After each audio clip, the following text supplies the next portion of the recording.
कि खिरकिया के चारवा में एक अस्पताल में नौकरी देने के नाम से ठगी का मामला सामने आया। फर्जी व्यक्ति सुधीर सिटोके अपने आप को डॉक्टर बताता है, लोगों को गुमराह कर जिले में कई लोगों से रुपए लेकर ठगी कर चुका है और वापस रुपया मांगने पर झूठे केस में फंसाने और जान से मारने की धमकी भी देता है। सुधीर सिटोके जिले में कई महिला एवं पुरुषों को अलग अलग प्रलोभन देकर अपने जाल में फंसाकर पैसे लेकर जिले से रफू चक्कर हो जाता है। सुधीर सिटोके के हौसले बुलंद होते जा रहे हैं। मीडिया कर्मियों को झूठे केस में फंसाने, जान से मारने की धमकी भी देता है। बोलता है 6 महीने से पुलिस मेरा कुछ नहीं कर पाई तो न्यूज लगाकर क्या करोगे। आपको बता दें कि खिरकिया के चारवा रोड छिपावड़ में जीवनदायिनी मल्टी स्पेशलिटी के नाम से फर्जी अस्पताल खोलकर सुधीर सिटोके ने दर्जनों लोगों से ठगी की।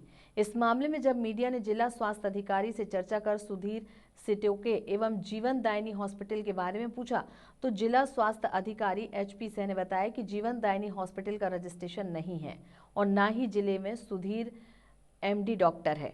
खंडवा निवासी प्रियंका दुबे ने मीडिया को बताया कि जीवनदायिनी मल्टी स्पेशलिटी के नाम से फर्जी अस्पताल खोला गया है। उनके द्वारा डॉक्टर एवं अन्य पदों के लिए विज्ञापन निकाला गया, जिसमें मेरे द्वारा आवेदन किया गया था और मेरा चयन पर्सनल असिस्टेंट के पद पर हुआ, जिससे मुझे 27,000 रुपये प्रति माह देने की बात हुई।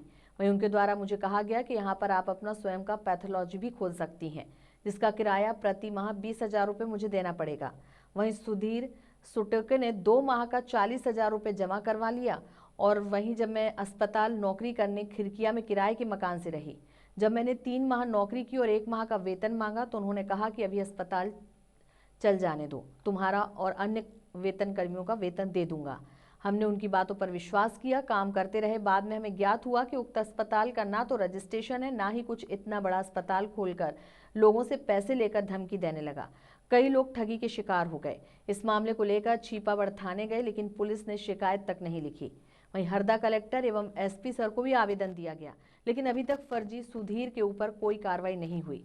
उन्होंने कहा, हरदा जिले का नटवर लाल सुधीर सिटोके पर अभी तक कार्रवाई क्यों नहीं हुई? क्या पुलिस के कुछ अधिकारी इसको संरक्षण प्रदान कर रहे हैं? कई सवाल प्रशासन के ऊपर भी उठ रहे हैं।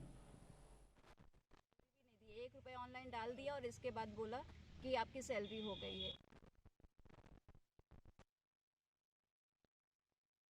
मैंने BMO ऑफिस में भी इसकी शिकायत की, BMO को भी शिकायत की और छिपावड़ थाने में भी आवेदन दिया कि मेरे साथ फ्रॉड हुआ है। उन्होंने लैब रेंट के नाम पे मुझसे 40,000 रुपये ले लिए थे और मुझे सैलरी भी नहीं दी। 1 रुपया ऑनलाइन डाल दिया और इसके बाद बोला कि आपकी सैलरी हो गई है। इसके बाद बोले कि आप ग्रुप बना के सबको बोल दिया कि आप घर पे रहिए, आपकी सैलरी होती रहेगी। तो मैं तो अभी तक ऑन ड्यूटी हूँ। मैं पहले छिपावड़ थाने में की है जी। इसके बाद मैंने BMO को, विश्वकर्मा सर को की है शिकायत। इसके बाद मैंने SP, कलेक्टर सभी को मैंने आवेदन, नहीं अभी तक कोई कार्रवाई नहीं हुई। जब सब जगह से मेरी सुनवाई नहीं हुई तो मैंने CM हेल्पलाइन में इसकी कंप्लेन की। लेवल 1 तक इसके कंप्लेन गई है। तो TI मैम के द्वारा मुझे कहा गया है कि मैं एक बार फिर से कलेक्टर ऑफिस आवेदन दूं जी।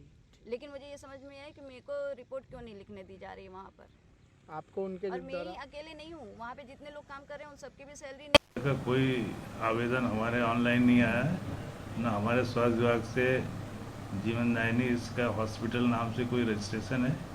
और इस तरह की केवल लोग मौखिक रूप से शिकायत करते हैं, लेकिन लिखित रूप से मेरे को किसी ने दिया नहीं है और न मैंने इस तरह से किसी को रजिस्ट्रेशन दिया है। अच्छा सर, ये अपने आप को MD बताता, डॉक्टर बताता, तो क्या ये कोई नहीं, इस टाइप का कोई सिटोके जो है MD डॉक्टर जो खिड़किया में नहीं है। सर बीच में भी इस बारे में जब मेरी BMO साहब से भी, आपसे भी चर्चा हुई थी कि कई लोगों को ये शिकार बनाता है, अपने आप को बताता है कि मैं यहाँ, जैसे लास्ट टाइम भी बोल रहा था कि मैं हॉस्पिटल में हूँ और MD लिखता नाम के आगे। कई लोगों को, मतलब जिले से कई महिला भी इससे पीड़ित है, पुरुष भी पीड़ित है, कई लोगों से पैसा लेके जाता है हॉस्पिटल, मतलब डॉक्टरों को और हॉस्पिटल को बदनाम कर रहा है। अगर इस तरह से कोई 420 कर रहा है तो मेरे समझ से उसे थाने में जाकर उसकी रिपोर्ट लिख दें।